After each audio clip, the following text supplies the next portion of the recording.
And next up will be last week's winner, Brash Brad Keselowski, in the Miller Lite Dodge in his 4th trip to Darlington in a Cup car. Finished a career best of 3rd here last year after starting 10th. Never led a lap here. I got a feeling that may change tomorrow night. I tell you, I still think he had an effect on the outcome of last year's race when with Regan and Carl up there and Brad right in 3rd when they restarted.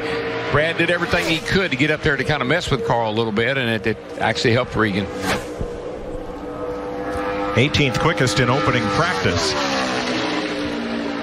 I think he's going to step it up pretty good right here.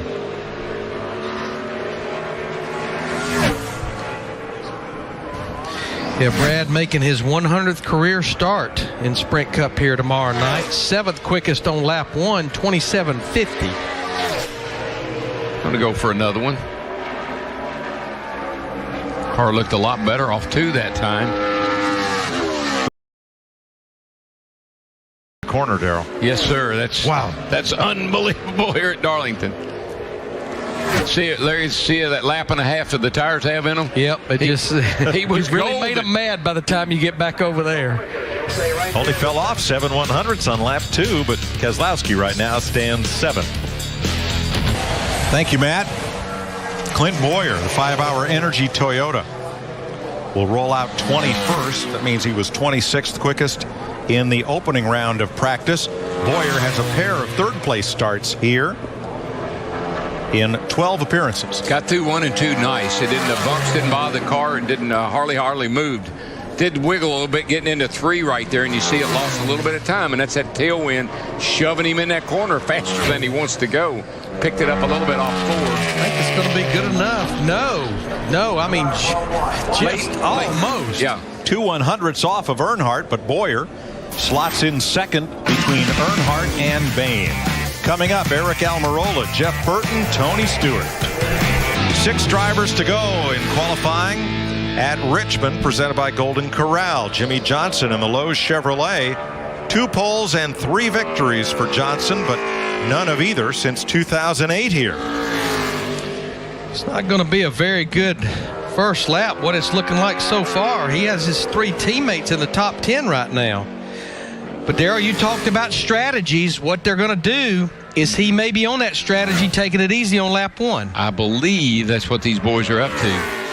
Got that air pressure just a little bit lower. Let the car come to you on the 2nd lap. It's not getting there, though. It's certainly a better lap, but way off for Jimmie Johnson. Yeah, if that was their strategy. And I didn't see the car out of shape anywhere. No. 24th fastest for Johnson with a 21:35, and after practicing 6th, that's got to be quite a disappointment. It's kind of like we said, Larry. If it feels good, you're probably not going real fast. If it feels bad, well, you may be up close to the pole. Smith's on the pole by 2 100ths as Kasey Kahne brings the Quaker State number 5 Chevrolet out for Rick Hendrick. Kahne has 3 front row starts at Charlotte, but never a pole yet. Yeah, he's got to watch turn 3. And I know that's probably on his mind, too, because of what happened over here last week. He was on a great lap last week and had trouble in turn 3 and ended up crashing the car. So not expecting anything like that to happen tonight. Tell you what, he's looking pretty solid right now if he can get through 3 and 4. And you know what tells me we've been up here in this booth doing this a long time? Kasey's making his 300th career start in Sprint Cup this weekend. Well, he's going to go to the top right here. Kasey Kahne, like a freight train, number 1, 28.25. He knocks a 1/10 of a second off the pole time. And we are now within a 1/10 and a half of last year's pole. And we're about 3/10 off the track record. But we're getting there. We're slowly getting there. What the effect of those tires will be like tonight at 6 o'clock right here on Speed, breaking into Le Mans competition. And now we have who was the fastest on the racetrack in the past 3 days on the track. If there's one driver that's really glad there's a practice this afternoon, it would be Carl Edwards and Bob Osborne, because they can definitely dig into maybe what was going on with their race car. Now, this car ran 204 miles an hour yesterday, and right now, unless he does something miraculous through 3 and 4 here, He went 204.708 in practice. How close will he be to that number across the stripe for Biffle? 35.676. That is 201.816 miles per hour. And that is one and done for Greg Biffle. Now let's go back to Mark. He did with the IMSA, the sports car, to come up through while he drove for him. I mean, so many championships and so much that he brought to this sport.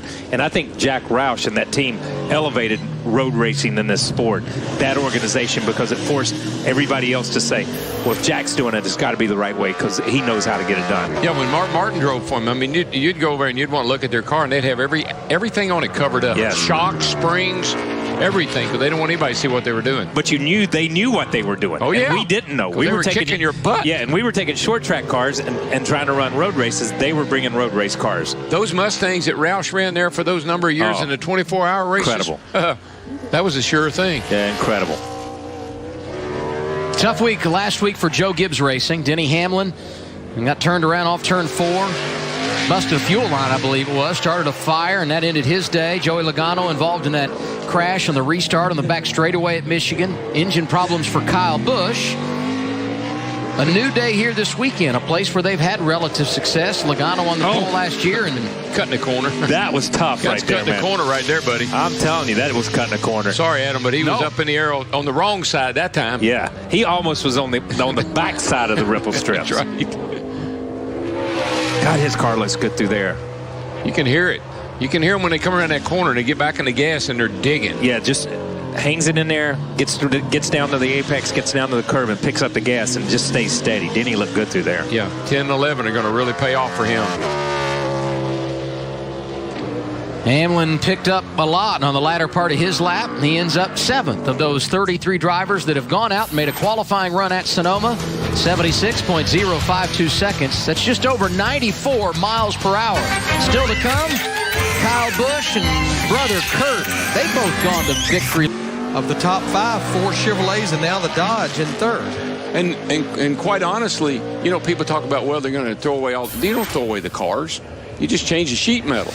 I mean, they probably can just change some parts of the sheet metal. Won't have to change it all. So it's not. You can build a brand new car for Homestead if you want to, and you'll be able to use it next year with no problem. Yeah, changing the sheet metal, which everyone's going to have to do for the 2013, and then adapting their chassis to go from the Dodge to the Ford engine. Yeah, and that was the other thing. Like, I mean, this year, everybody's got to change sheet metal. So it's really not that big a deal. We'll stay on the theme of change right now as we have Matt Kenseth on the racetrack, and the big story coming into last week was Matt Kenseth no longer will be with Roush Fenway Racing at the end of 2012. He is heading off to a different organization. Hasn't answered the question as to who it will be, but has said he has a deal in place that he will race for someone else in 2013. I think we know who it's going to be. I just don't know if we know how it's going to be. Yeah, I think that's the holdup. The details that have not been given out yet, but yeah, the rumor early on is Joe Gibbs Racing is where Matt Kenseth will head in 2013. Yeah, I think it. Trying to work things out with Joey and Home Depot and the whole 9 yards. I think that's where maybe some hangups are right now. Get that resolved. We'll know what Matt's going to be doing. But seeing number 17 on the racetrack tomorrow is my wife's birthday. And just want to wish her a happy birthday. Very good. Because when I won the Daytona 500 in 1989, if it hadn't been for her math and that's right, and figuring out the gas mileage and talking Hammond into going for it, I don't know if we'd have won that race or not. I didn't think he was going to give Hammond credit for it there for a minute. Well, I think you should give Stevie credit for it. Well, she told Hammond when it come down to the end there, she said, "Look, we figured out ways to lose this thing. Let's try to figure out a way to win one." No pressure, Jeff. No pressure at all.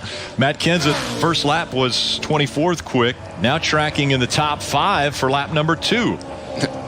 That's a good run right there, boys. This is going in the right direction. But you think about it, Roush Fenway Ford's had a lot of speed down here in February. Yeah, Matt Kenseth won the race, but they swept the front row in qualifying with Carl Edwards and Greg Biffle. That car right there is squeaky clean, I'm telling you. She's coming. She's coming, boys. Out of turn 4, can Kenseth take the pole away from Tony Stewart? Yeah, baby. Down to the apron he goes. Yes. Does he get it? Yes, he does. 46.781. It took him 6/1000th of a second to outdo Tony Stewart, but that's exactly what he has done in that run. And that's not the car he won the Daytona 500 in either. That one's parked over in right behind us. Yeah. Skip it, Clint Bowyer. We're trying to hurry to get the interview in before you think you're going to get knocked off. You don't think that's going to hold up? No, I just got in way too hard into one and got loose in and had to wait on the throttle forever. I can't believe it ran that good. I felt like I blew it pretty bad, but 5-hour Energy Toyotas, it's good. We always run good here, and I'm looking forward to the race. It was really good in race trim, what race trim we did run in practice. I think that'll be 9th or 10th. Well, Adam, we have Larry and I, we call Jeff Gordon Big Daddy. Yeah. I call him the Master. And we have Go Daddy. And now we have New Daddy. That's right. That's a good point. We got some daddies playing the game. We were teasing Kevin Harvick earlier in practice. We said there's no truth to the rumor that Keelan, the newest addition to the Harvick family, is going to be in a go-kart racing this fall. They're going to hold him off at least till spring before they get him behind the wheel. He's already on Twitter. It's like that little baby that does those commercials, sitting in the high chair. He's already on Twitter. and he's proud of Daddy today because Kevin just put up a lap at 28.666 seconds. And that's 132.868 miles per hour. He is third. I do know what his nickname will be, though, when he gets older. You think Otis? Otis. It's already started. See where they are in race trim on Sunday afternoon. Here is Tony Stewart.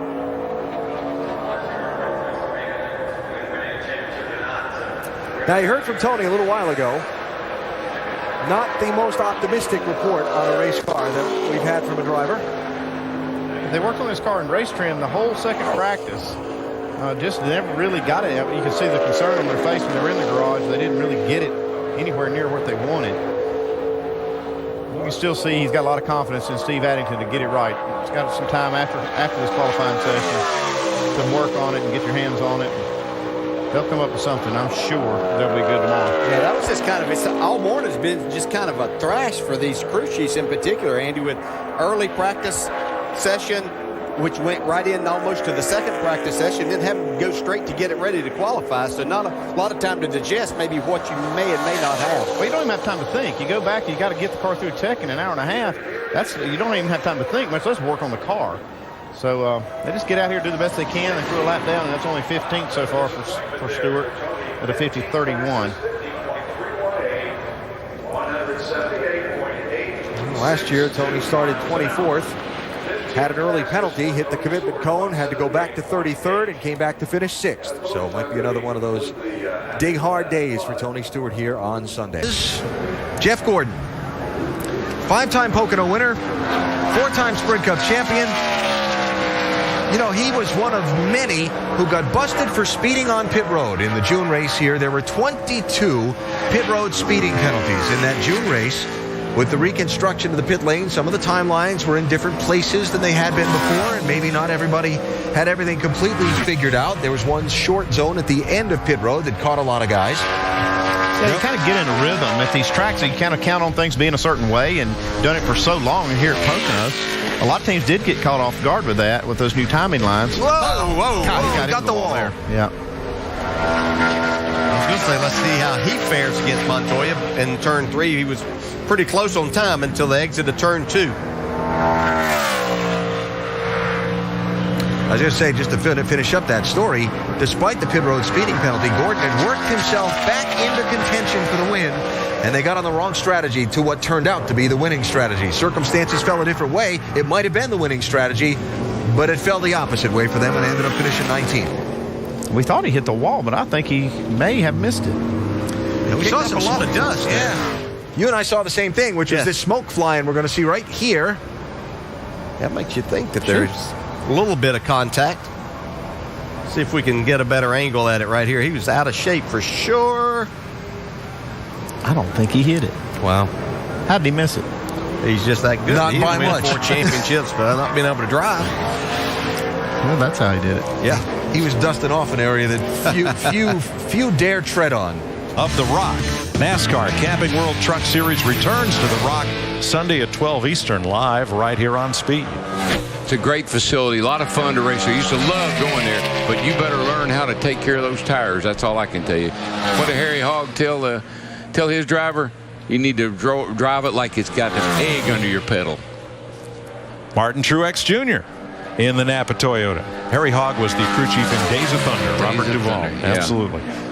If he can get through 3 and 4 good, looked like he did a really nice job of making sure that he didn't overdrive the entrance, and I think he's getting the reward for not doing that. Fast. Bad fast. Now in his 3rd season with Michael Waltrip Racing, and he'll get his first top 15 start with that group here. 190.3 for Martin Truex. Performance-wise, how much momentum do you feel like you have now as we get close to the close of the regular season? I feel there's a lot. You know, the restrictor plate stuff has been tough on the 48 team. Those tracks have our 3 DNFs. But outside of that, you know, we finished in the top 10 a lot, have led a lot of laps, collected a lot of points. So for what the chase really involves, you know, from a track standpoint, I feel we're close, and we can always be better, and we'll always, you know, try to be better and work harder. But I feel like we're, you know, at the end, going through the middle of the summer, heading to the end of it, we're in good shape right now. And Jimmie Johnson, a threat for the pole this afternoon, but also a pretty good run going on now, Alan. Dale Earnhardt Jr. until turn 2, and he lost some time there. Yeah, I'm just really worried, to be honest. I think it was the biggest threat. You know, I'm sure, you know, there's a few guys, I think the 18, 48 still to go. Those two run really well here as well, but again, I mean, this car is loose. You saw how loose he was through most of the corners. I think big time advantage. Yeah, maybe it paid off. Juan Pablo Montoya, driver of the Target Chevy for Chip Ganassi Racing. I wanted. Looking forward to getting on the track here. Greg put up a heck of a lap there, something really to shoot at. So I'm looking forward to getting out there and cutting a lap and see what we got. Matt Kenseth, a similar setup for Greg Biffle, so they can turn at the same time and maybe get that car on the front row. All right, Doc, here is Regan Smith on the racetrack. Well, it didn't look like he got the speed up to coming to get the green that he really needed. I don't know if he's a little conservative or the car just not driving what it needs to be to carry the speed.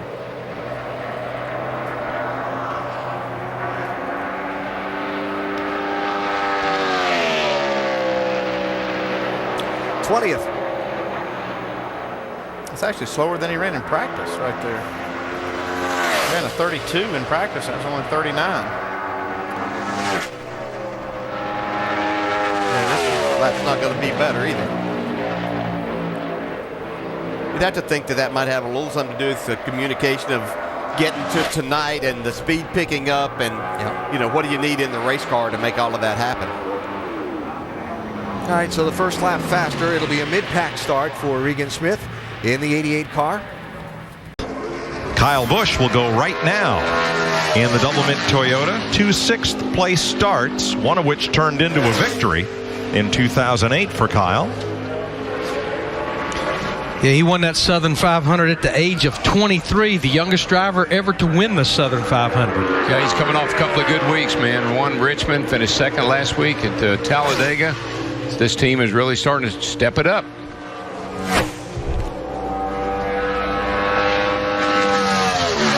Oh, yeah. Just packed her on down in there. Carried a lot of speed into 3. I'm telling you. And the tracker, it just keep inching to the left. Yeah, it's going to be about a 10th faster, I think, than McMurray.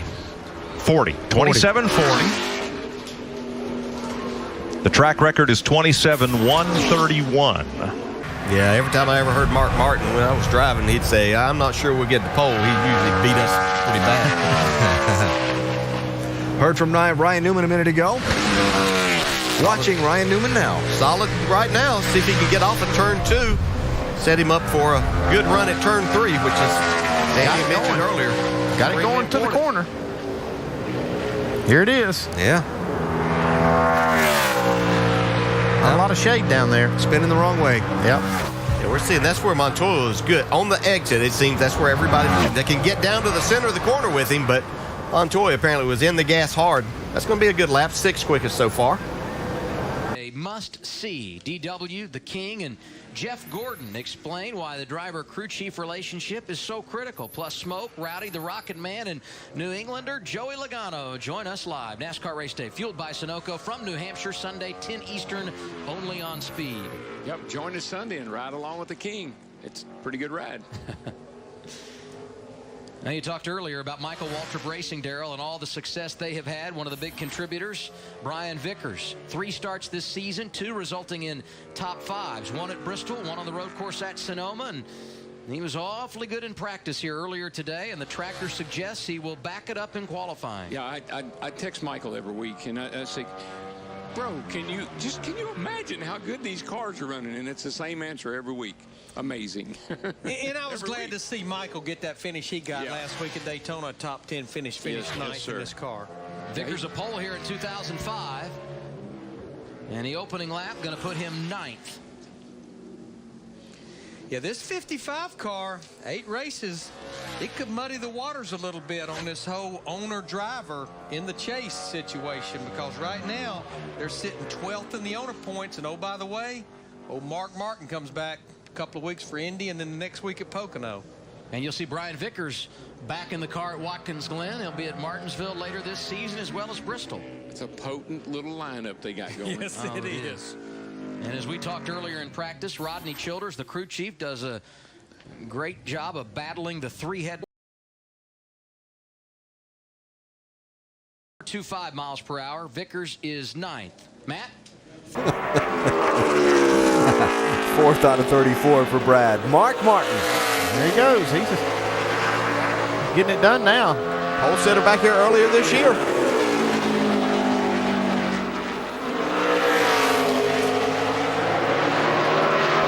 Oh my gosh. Barely gonna miss it. Yep. Got into the 20s, just not quite enough. Basically ties Jimmie Johnson. A thousandth of a second slower than Jimmie Johnson, so that puts him in 3rd place. Not seen anybody be able to pick up really. I say that, but Logano did pick up a little bit on his second lap.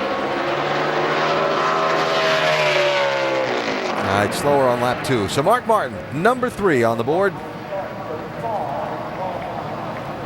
As we're quickly down to 10 cars to go. Doc? I believe it was Robert Frost who said, I'll take the path less traveled. And that's the path that Michael Waltrip has gone on. He did one and done. I think it was more of a case, let Mikey try it. Mikey will try anything.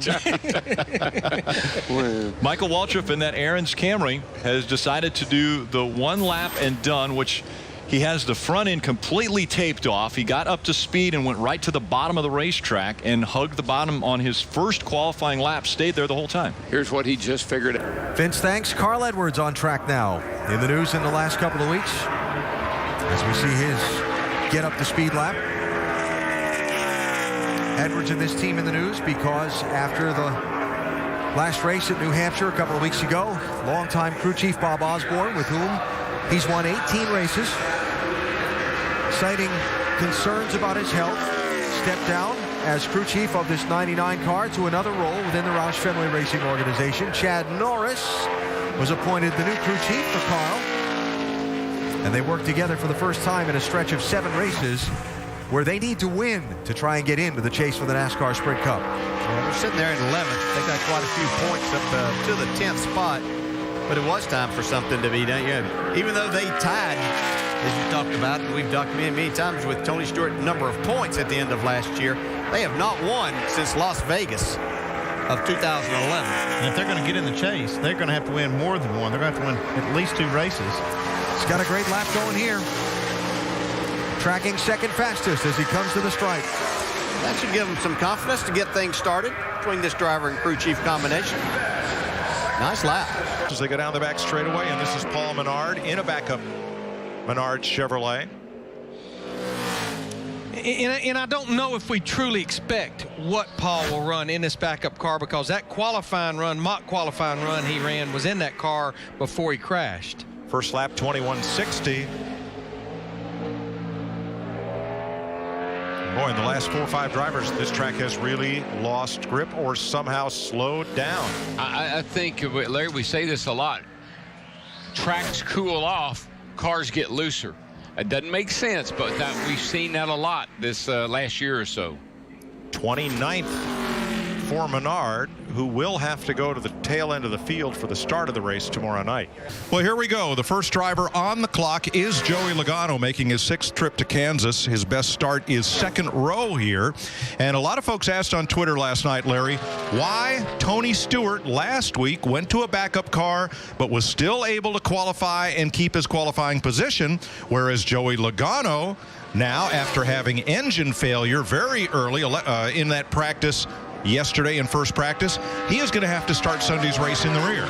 Well, the whole purpose behind this rule is to keep teams from building special qualifying engines. The difference was a backup car versus a backup engine. NASCAR feels like if you have to go to a backup car, you've already paid a huge penalty. And as long as you present that car for qualifying with your race engine, you're good to go. In the case of Joey Logano, who runs a 3073 and shuts it down, this was strictly just going to a backup engine. And it doesn't matter before or after qualifying.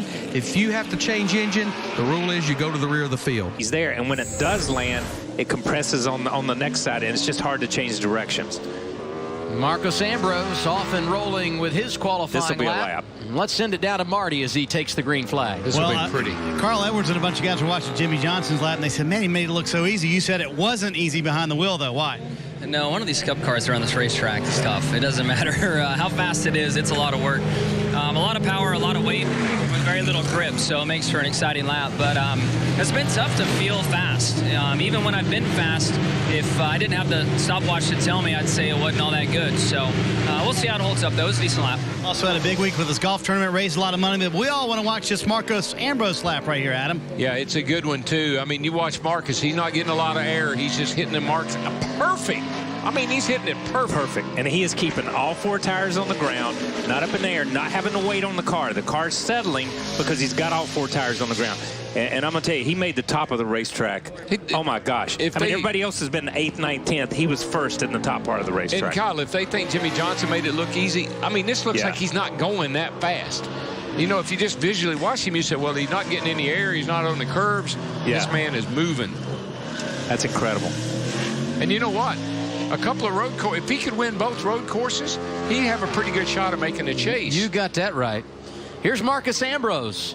Put him at the top. Wow, 0.3 of a second quicker than Jimmie Johnson. 75.203 seconds. Now, I got to tell you, that is a new track record. That's incredible. With an exclamation point. Oh, my gosh. Look at Jimmie. What are you going to do? Yep. You got to try to save it in and off the corner every time. So it doesn't feel like a road course to me, especially not what I'm used to. Yeah, good luck. Thanks. And Darrell, I think you made a great point in that first practice session. I heard you talking about it can't feel like a road course because you're not downshifting going in the corner. Yeah, I mean, a lot of tracks, you know, I think braking is the key. These straightaways are so long, and you think about Pocono. Now, they do shift at Pocono, so that's kind of a roval. But here, no, it's not a road course. This is just a tough, flat track, what it is. Jeff Burton, fresh off a runner-up finish at Daytona last week and coming to a racetrack where he's had a great deal of success. More wins here than any other driver. 4 times he's gone to victory lane. Well, 29-10, he becomes the first driver to go faster than what he ran in practice earlier. But in his interview, he said, we found some things mechanically and feel like we've helped our efforts. See if he can pick up on the second lap. Jeff Burton gets the checkered flag, and he goes into the 28-second bracket at 28.972. They found some things that really helped. Yes, it did. Yeah, Martin is 11th at a 27.55. A.J. Allmendinger was the fastest Dodge in practice. And the Roger Penske Shell Pennzoil number 22 rolls out for its qualifying lap. He was 10th quickest in practice.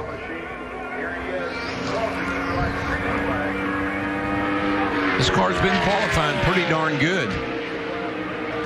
He has 1 top 10 start here and 5 appearances. Yeah, he definitely showed a lot of speed in that second practice session. The last 3 races, including front row at Talladega last week, he's qualified in the top 4. Ran a little lower in that end of the speedway, 3 and 4 into the track, which I've been wondering if somebody was going to try. Don't know if that's a hot tip or not. And he displaces Mark Martin at 11th with a 27.50. Yeah, he and his teammate Brad Keselowski ran within 6 1,000ths of each other. That's all you need. Junior Johnson did that to me and Brewer. Well, we talk about winning at tough places. Regan Smith did get his only career victory at Darlington, so it's not out of the realm of possibility he couldn't go out and deliver here on Sunday. And here's Sam Hornish Jr. in that 22 car for the second consecutive week.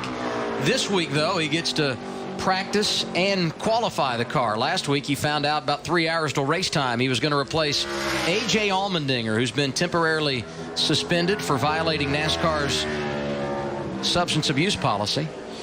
Yes, Sam has 6 Sprint Cup Series starts here, and it's been a pretty good racetrack for him. Has a couple of top 10 finishes.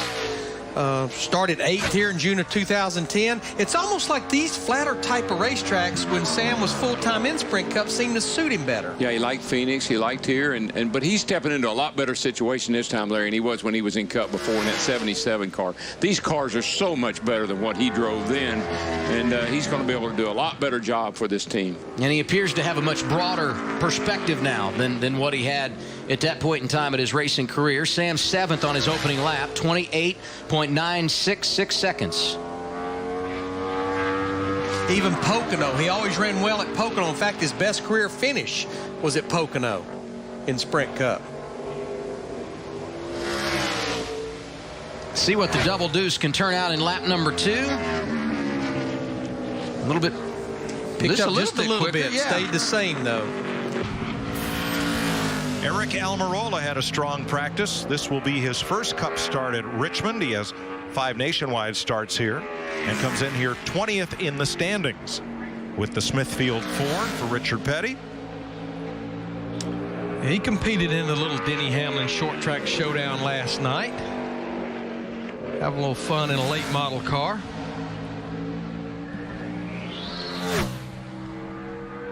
First lap of 15th, 21.27. Should have some more speed in that car based on how he practiced, but he just lost a whole bunch of it right there. That may have good thing all he lost was speed, because he was right up on it. About to lose a hind bumper. 9th for Almirola with a 21.18. And if he gave away a 10th, let's say, with that slide, he otherwise might have been on the front row. How many beers that might add it up to, but I couldn't even hit close to that addition. You really got to carry the 1. Yeah.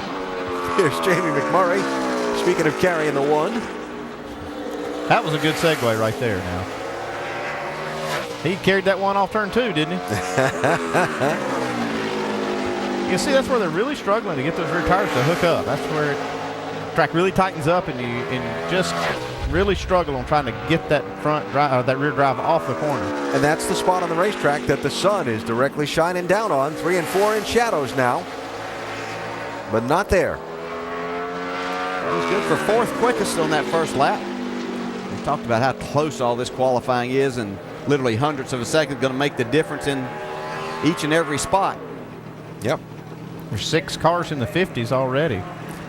Second lap a little slower for Jamie, so it's a 21.53 and 4th fastest for McMurray. Doc? He was running for the Roush Fenway organization here last fall when all 4 of their cars finished inside the top 10. Now Regan Smith goes out to make his qualifying run. 28-year-old from New York has had some tough times in 2012 and would love to get it turned around in this tough place to make it happen. Well, I was reading all week leading up to the being here today that they were going to make some pretty major changes with this team, but I haven't heard anything happening. No, I haven't, but I did read where he was talking this week like, you know what, we have to regroup. We're halfway through 2012. If you look at his last 6 races, he's been caught up in 4 accidents in those 6 races, sitting 26th in the points. I think the rest of 2012 will be preparing for 2013 for this group. And if you think back to last year, this car was a pole contender every week. Oh, yeah. I mean, this cat was up there fighting for a pole just about every week. Pretty good lap there on lap 1, though. He's 2nd quickest. And that will be his lap of record, 28.769 seconds for Regan Smith. Puts him 7/1000ths of a second behind Joey Logano. How about your race car? You said you worked on that. What do you have for Saturday night? Well, we have a direction. I can't really tell you exactly what we have for Saturday night because I don't think we really know. So we knew we need some more speed, and we had to go a different direction. And in order to do that, you kind of had to turn the first 45 minutes of that qualifying session into a practice session. So try a few different things. Good luck in practice tomorrow. Yeah, at least they got a direction, AB. Yep. And what looks like a pretty good race car. Yeah, good direction is just what Kevin said. They've been lacking speed. They knew they needed that, and this is a good sign. They haven't been qualifying well, so they've got more speed now than what they've had. Probably other than Atlanta is the other place that we saw some speed, and they ran really well in the race. Kurt Busch, first ride in the 78 car that he'll drive the rest of this season and next for Furniture Row Racing. And his first qualifying lap puts him 6th on the board out of 30. Kurt said this is all a big R&D project the rest of this season to get the communication down, get the feel down, and sort through what this team's technology and communication are to get ready for next season. Juan Pablo Montoya, a winner at someone earlier today on our telecast, compared Darlington to Monaco. The tall walls, the narrow racetrack, I guess somewhere, somehow, there is a similarity for this part of South Carolina to that principality. Yeah. But Montoya's won there. That's the difference. He's not won here. Royalty lives in Monaco, and royalty wins in Darlington. Okay. Well, I know when he first came here in 2007, Goodyear actually got him to participate in a tire test.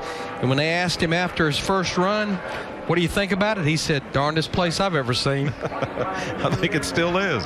13th for the Target Chevrolet.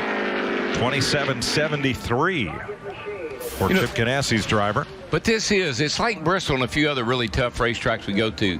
If you don't have a positive attitude coming in here, this place has already got you beaten.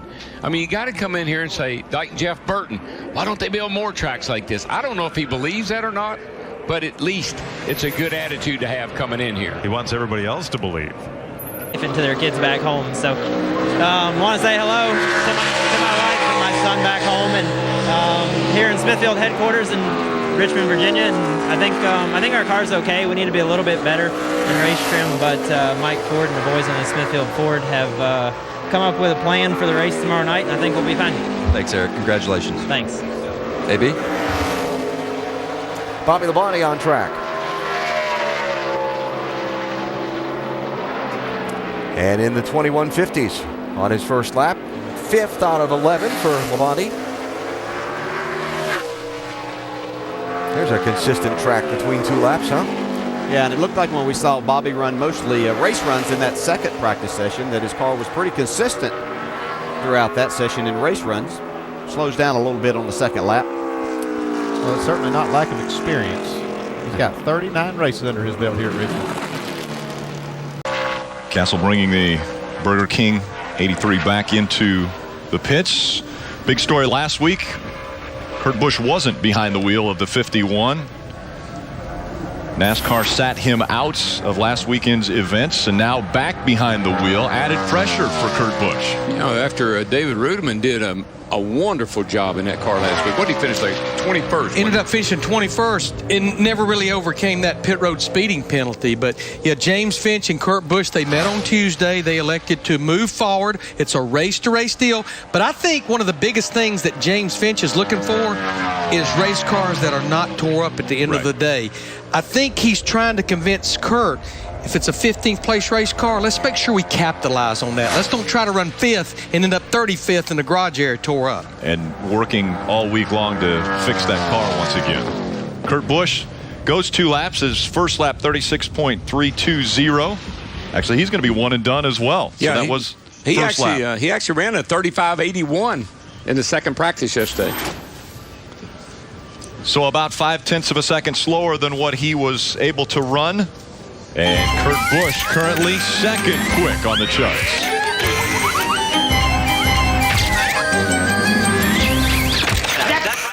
Carl to come back to him from 11th from the very first corner of the very first lap. Ambrose hung in there all day long, was 13th, and 27.948. It's just a little less than a tenth of a second. See AJ trying to get a little heat in his front tires going down the back straightaway. We've always seen AJ get a lot out of his cars qualifying. I know this is his first time back, and sure he's a little nervous out there right now. Yeah, he has been on the front row before, back in 2011. Listen to those engines scream. Just incredible that we were talking earlier, the horsepower they're making, the RPMs they turn. He lost some time right there in 1 and 2, though. Yeah, it looked like he turned in a little bit too early to get his car down on the bottom, and I think that's upsetting it a little bit more, getting the left front down too far. It looks like the car's a little aggressive on the turn-in. Looks like it's turning a little bit more than he was anticipating. See, there in 3 and 4, he drove it and turned it down in there and went down on the apron. The car's just loose. Yeah, when it's free like that, you want to hold it out. You know where you need to be, but as you said, if it's too aggressive and turning down in, you just can't do that. But you feel like the back end's going to turn around right at that point on the entry. That's a couple of consistent laps. Yeah, consistently sideways. Yeah. 28.55 on the first one, 28.66 on the second one. Allmendinger 20th out of 29. Clint Bowyer's had just a great season with this Michael Waltrip racing team. And they've just done so many good things over there. And Clint Bowyer will be the first to tell you, he's been a little surprised, but once he got there and got in the middle of it and got with Brian Patty, really felt good about it and really looking forward to the future. And there again, Darrell, we talk about closing speed. Ricky Stenhouse had a big run coming up through the pack. Ran out of place to go. Well, and you hit it on the head, up to the pack. And when you get up in the middle of cars like that, you can't, even if you try to slow down, you can't. So you make casual contact, which creates catastrophic results. Welcome back to qualifying at Darlington. Here is the peanut patch, number 34. Green paint and peanuts, no problem for David Regan from Unionville, Georgia, that qualified 11th here last year at Darlington. Now the 34 from Front Row Motorsports is in the show as David has a little wobble-bobble between 1 and 2. Car looks just a little nervous. Notice that down here in 3 and 4 on that coming on the first lap, and just moving around a little bit more than I think he would like for it to, I'm sure. 28 flat on the first lap. That puts him 7th, or just about midway through the cars that have qualified so far. And the second lap, just 3/100 slower for David Regan. So he stands 7th right now. Krista. Jeff Gordon was talking about that 2-lap qualifying effort at Talladega, and we've been talking about maybe guys going just 1 lap straight to the bottom, and only 2 drivers have tried it. Kyle Busch currently 15th quick and Michael Waltrip 21st quick, but still pretty good laps. I mean, Kyle Busch turns a 47.134. His teammate, looking on the chart here for Denny Hamlin, was actually just a bit slower and did 2 laps. Casey Mears out on the racetrack now for his qualifying run in that Geico. Had a really good qualifying run in Daytona 500 qualifying back in February. And the other thing about this little race team, I was talking to this group earlier this morning, they've had 3 consecutive top 20 finishes. And when you look at how many drivers can go to victory lane in Sprint Cup, we've had 12 different winners this year. Yes. Quite honestly, a top 20 finish by a single car operation is actually pretty good. And I think they've gone through a bit of a transition, don't you, Larry? They went from the Toyotas, switched over to this full-blown Roush car now with the Fords, and probably taking Booty and Kasey a little bit of time to figure the package out. Booty Barker. Yes. The crew chief. Still looking for that first top 10 finish for Casey Mears in 2012. But as you mentioned, Larry, knocking on the door. Last 2 races, 15th and 18th. And you can see occasionally you get a good shot of a car coming down the short chute there toward the start-finish line, how these cars are skewed to the left. As opposed to what we normally see to the right. Here you're trying to get rid of downforce, so you skew it to the left. On a track where you want downforce, you skew it to the right. The other thing we haven't talked about, the changes that were made last week for the Kentucky race, where the side skirts are actually just a little bit shorter. that has stayed the same. It's not going to make that big of a difference at a racetrack like this, but that package is the same here at Daytona as it was a week ago. Yeah, it is. But here with those softer rear springs, they almost had to trim the side skirts off anyhow because they would drag. So in the rear sway bar rule, you can't run a rear sway bar here, so that's no effect. See a little water spewing out at the base of the windshield for Kasey Mears as he goes 5th quick on his second lap, 46.891. So we've got a Ford up top with Matt Kenseth, and now Kasey Mears in his Ford 5th quick. There's 3 Chevrolets in the middle. Will a Ford get the pull at Daytona? Heck, I don't know. Good luck tomorrow night, Bob. Okay, thank you. David Gilliland, the Long John Silver's Ford, has 1 top 25 start and 1 top 20 finish in 11 Richmond races. Also, the other telltale sign, folks, is at home, just listen. When they're out of the throttle for a long, long time, rolling through the middle of the corner, you're just not going to make very good time around here. 21.69 the first lap, 3rd quickest of 5. And he is locked in to the race tomorrow night. You know, Darrell and I were talking during commercial break. Of course, we're going to have a couple more go-homers here shortly. But that little old lap Stephen Light laid down at 21.57, pretty good lap for him. All I know is the car looked pretty stable, and he got a lot out of it. Dave Blaney, Scott Speed, and Cole Witt coming up. He was pretty good in practice, obviously, going out here 4th from the end. But Kane Edwards and Kyle Busch, that's some big bullets to dodge there for Allmendinger. Yeah, both the Burger King cars, this also carrying the fresh fruit smoothie colors. Both of them practiced in the top dozen.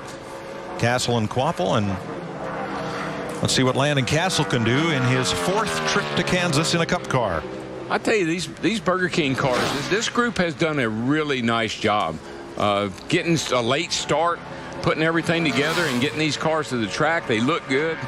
Teams are all functioning well. Drivers are doing a good job. I'm impressed with the work they've done. And keeping them in the top 35 of owner points. Yeah, they race well.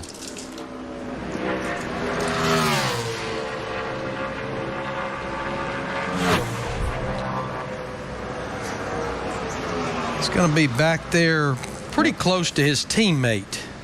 Yeah. A little quicker, 29th, 31.14 for Castle. Quapple's at 31.17, so right on top of each other, but 2 drivers between them.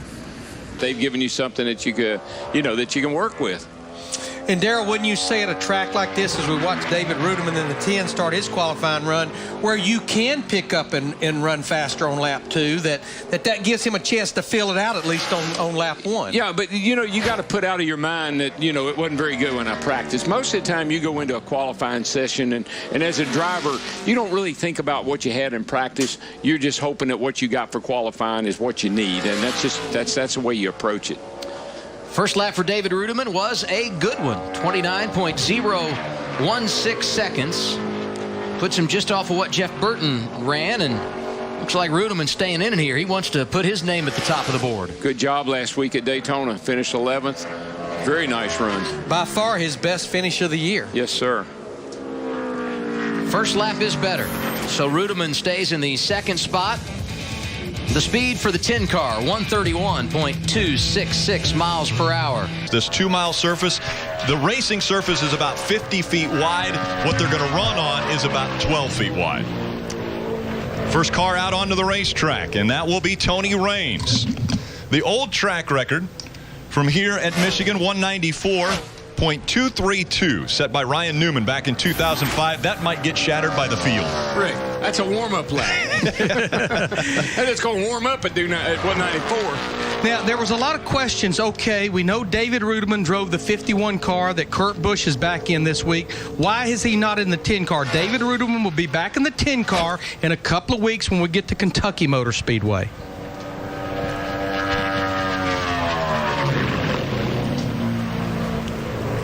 We talked about comfort just moments ago. One of the things that was a little uncomfortable was Goodyear.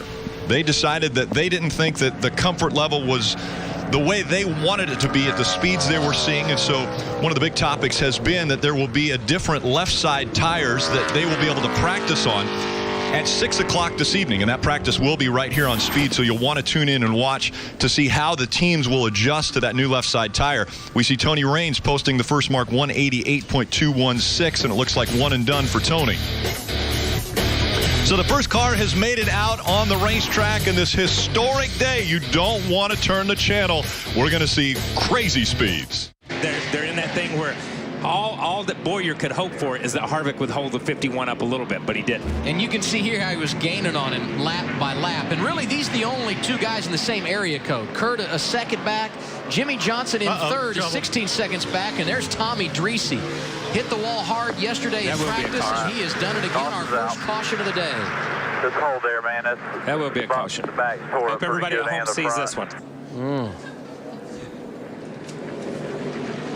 Under caution in Sonoma, California. Tommy Dreese spun, hit the wall. He's climbed from the car, made the ride in the ambulance to the care center, and here's a replay of what happened.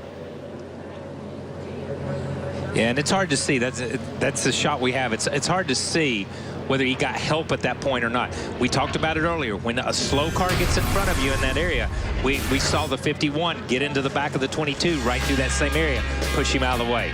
Top 7 cars stayed on track, did not pit. Clint Bowyer is your race leader with 84 complete in California. At Richmond International Raceway, Ken Schrader is on the clocks in NASCAR Sprint Cup Series qualifying. And Kenny just turning the 15th fastest lap on the session at a 21:70. Had a little trouble hooking up the rear tires off turn 2 on the first lap. 750 career starts in the NASCAR Sprint Cup Series. That's a big deal. Yes, it is. 10th all time. Second lap for Schrader will be a touch slower, so he'll be 15th out of 19 so far in 32. So Dave Blaney, the first car to roll, as you look at that's a big flag that the wind is moving like that. Our camera guy's been on the roof all day, and I'm telling you, that wind's blowing up there. They're trying to stay warm. Doing a good job, though. I-70 out there in the backdrop as Dave Blaney roars off on his qualifying lap. So the track record here at Kansas Speedway has stood since October 8th of 2005. Matt Kenseth ran 29.858 seconds, 180.856 miles an hour. Dave Blaney posted the slowest speed in today's practice session, and he was faster than that. Yeah, it's just incredible, the speeds. And, they're going to be some 15, 16 miles per hour faster with the fastest cars than what they were here back in April, the pole speed was. So it's just amazing what they've picked up. And the drivers, really, it has their attention, mainly because they have such a narrow groove to work in. Yeah, and we've already seen the track record officially broken right there. First lap by Blaney. And, Dave, you're right. That track record was in danger. 29.45 for Dave Blaney versus the 29.85 the track record was. He picks it up on the second lap, and that's something I think we're going to see more than what we've seen at most places. Most of these mile and a halves, we see them take one lap, and they're glad to get out of there and take that lap. I believe we're going to see them take 2 laps, and the drivers really aren't very happy about that because this has their attention, and they don't want to have to really hold their breath any longer than what they have to.